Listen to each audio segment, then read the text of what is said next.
Since the dawn of time, we have been infatuated with aliens and the thought of the extraterrestrial. So what information can we gather from some of these recorded sightings? I'm your stand-in host Dayna, and I am just buzzing to tell you about the top 10 UFO sightings that prove we aren't alone. At number 10, we have 343 BC. It's one of the oldest known recorded sightings in the world. The sighting was recorded by Diodorus Siculus Timoleon, who was traveling from Corinth to Sicily in the year 343 BC. He claimed that he saw 3 lampas, or lights in the sky, that guided him on his journey. Now, scientists and historians think that they were just stars, or a meteor shower maybe. But at this point in time, nothing like that had ever been recorded, seeing as the first meteor shower wasn't recorded until 687 BC. There was something far more suspicious about these 3 lights. As he recounted the events that happened during his travels, he described how he was being guided by a blazing torch in the sky until he got to his destination in Italy, which entails that they disappeared after he had arrived. Something else to note about Timoleon was that he claimed he had been told by an otherworldly power that he would receive fame and glory while on said journey. Putting those 2 facts together,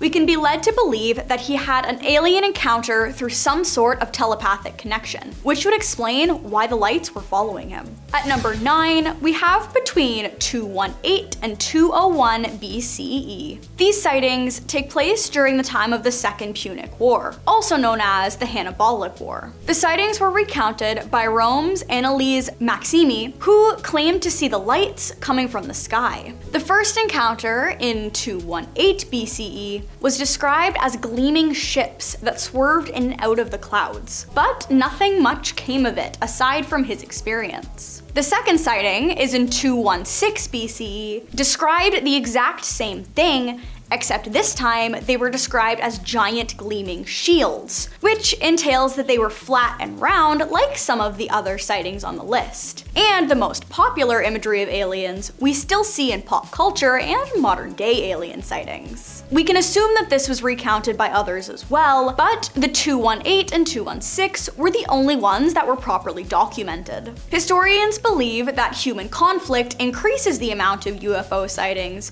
because all throughout history, these sightings have been spotted at times where there is ongoing conflict somewhere in the world. Why that is, we aren't entirely sure, but some assume that it's because they're curious on how we behave and want to understand us better. At number 7, we have 122 BC. Yet another event recounted in Italy, this time an Ariminum. Multiple ancient documents describe the encounter as 3 moons traveling in tandem through the sky, and not just at night, but during the day as well. They were clearly visible to any bystander with a good view of the sky. One of the recounters of the event stated that all 3 moons appeared at once, then gave a specific location in the sky between the charted stars where the moons were seen. In a Roman history book, another person recounted a blaze of what seemed like sunlight that lit up the night sky, and then 3 moons appeared. This particular event was spotted in many parts of the country. Many modern historians will argue that it was an atmospheric phenomenon, which is possible, but for it to be spotted twice in such a short period of time is highly unlikely. So take that as you will, but for there to be other recordings of 3 moons, shields, and saucers, it all seems like too much of a coincidence to just have something to do with the atmosphere. At number 6, we have Egyptian hieroglyphs. This point is a bit of a stretch because trying to decipher what's basically pictograph code isn't nearly as easy as it seems. There are a lot of people out there who think aliens had to do with the construction of the pyramids, and many people believe that it was aliens who gave the Egyptians the idea and ancient blueprints for them.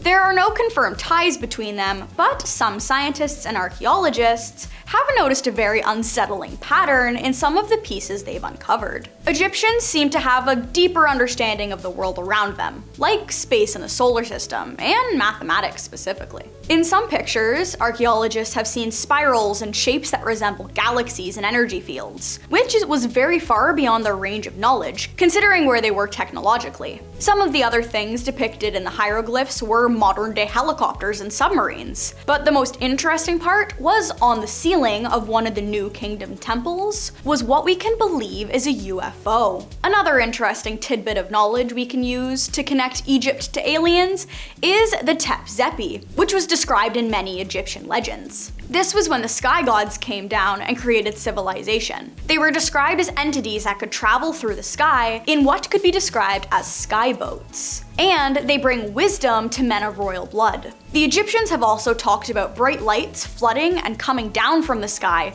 which gives them information about technology and wisdom. Whether or not their depictions of these many events are true, historians are still trying to figure it out. At number 5, we have the first recording of Project Blue Book. We've seen apparent aliens in hieroglyphs, ancient texts, and other ancient artifacts. But the first legally recorded UFO statement in North America wasn't until 1947, when a man by the name of Kenneth Arnold insists he saw 9 fast-moving objects through the air that simply could not be explained. Now, it wasn't like he was out stargazing. He was in a plane that he was flying near Mount Rainier in Washington when he saw them fly by. He described them as moving 1,000 miles a minute, and they looked like saucers skipping across the water, which is actually where they got the name flying saucers. Now at this point, the government is highly skeptical, but for the first time in American history, they took one of these claims seriously, seeing as he was a successful businessman and a well-respected pilot, which meant he had to have a sane state of mind. This is where Project Blue Book began, which had over 12,000 sightings between 1947 and 1969. The government thought that they were enemy aircraft at first, but it was quickly determined that some of these sightings were more than that. During these years, the secret Air Force team did a full investigation of some of the more questionable ones to find out whether or not these flying saucers and unidentified objects posed a national security threat. At number 4, we have 74 BC. While Rome is still fighting in what would be modern-day Turkey, both royal armies witnessed something that they could agree on, and it was no atmospheric phenomenon. This encounter is to be taken with a grain of salt, considering Plutarch, the person who recorded the event,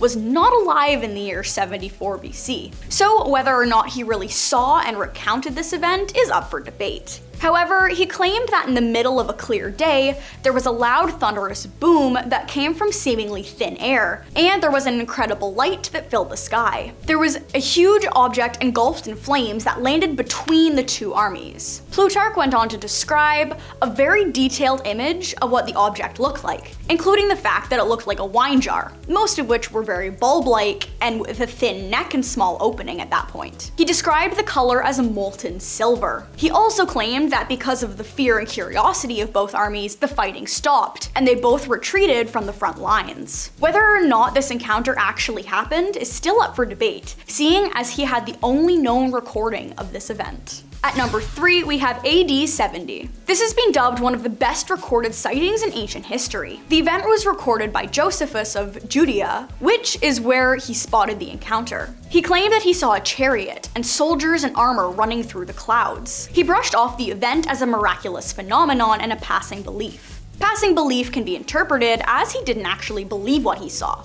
or assumed he was simply seeing things. Well, thankfully for us, it wasn't just him who saw these speculated soldiers in a chariot. Josephus also wrote that if he was the only one who had seen it, he would have claimed it to be a fable. But other eyewitnesses attested to the so-called phenomenon. Apparently, all across the country, people were writing about their experiences with these encounters. Others described it as armed battalions being hurled across the sky. And in some instances, they even had a thunderous noise that caused earthquakes. Roman historian Tacitus even wrote what seemed to be armies in conflict who were wearing glittering armor. Something we can understand from all of these is that what was happening between these shining metal objects was a conflict of some sort, which would explain the noise and the description of what can be assumed as a fleet of objects. At number 2, we have AD 196. This has been described as the angel hair incident. Some of you might think angel hair is just a type of pasta, but it is also a very thin, silvery chalk-like substance that falls from the sky after UFO sightings. And that's what is believed was recorded reported by Calis in 214 BC, and he described it as a rain of chalk, and a similar account was described in 98 BC as well. But for the event of 196, Cassius Dio wrote about his experience with the peculiar substance. Apparently, the thin hair-like substance resembling silver fell all over Rome, except there were no clouds in the sky. He himself didn't see the substance fall, but stumbled upon it later in the day. So as any good recorder of history does, he attempted to collect a sample of the angel hair with bronze coins so he could see it clearly. He was in possession of the angel hair for 3 days, but when he went to look at it on the 4th day, it had disappeared. Whether or not it evaporated or was simply blown away is still a mystery.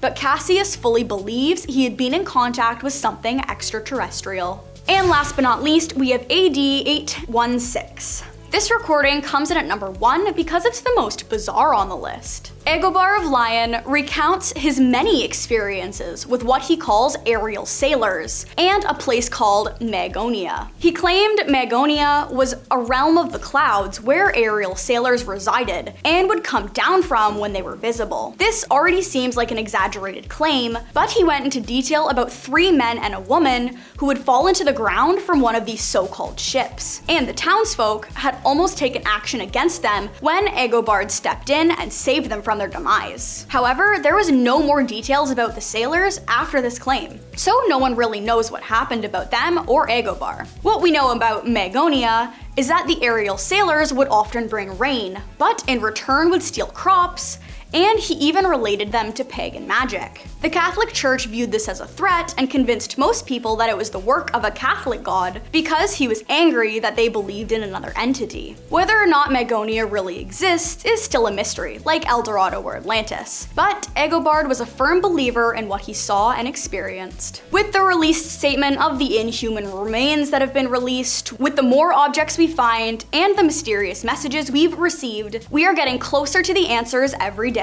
And with that, we come to the end of our list. If you enjoyed the video, you should leave a like or a comment down below, and subscribe to the channel if you're looking for more deep dives through history. I've been your host Dayna, and thank you for tuning in to Bumblebee.